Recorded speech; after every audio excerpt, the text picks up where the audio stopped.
Selamat pagi Indonesia. Anda menyaksikan seputar Bali terkini pukul 10 WITA bersama saya Agus Jagetraya.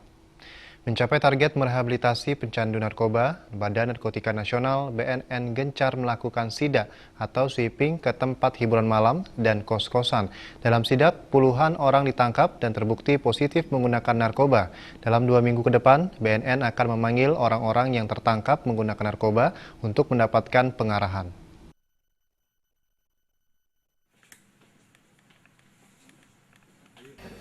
Dari hasil sidak, petugas mengamankan 7 wanita pemandu lagu di tempat hiburan malam, 5 karyawan swasta, dan 1 mahasiswa.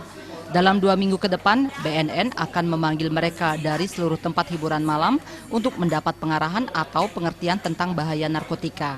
Dengan demikian, sejak dini pengunjung hiburan malam memperoleh informasi tentang bahaya narkoba. Menurut Kepala BNNP Bali Kombes Polisi Iputu Gede Swastawa, pecandu narkoba tidak lagi diproses hukum. Pecandu kini bisa menjalani rehabilitasi untuk dirawat dan disembuhkan dari ketergantungan pada narkoba. Dari hasil sweeping di tempat-tempat hiburan malam, 50 orang positif menjadi pengguna narkoba.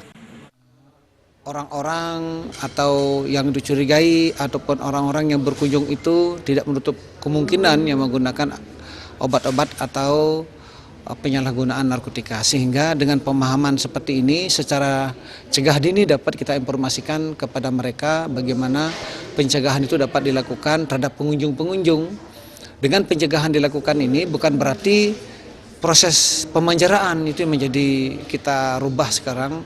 Tidak ada pemenjaraan, dengan adanya pencegahan ini adalah pengobatan yang ada. Pengobatan yang ada boleh dikatakan sekarang disebutkan namanya rehabilitasi.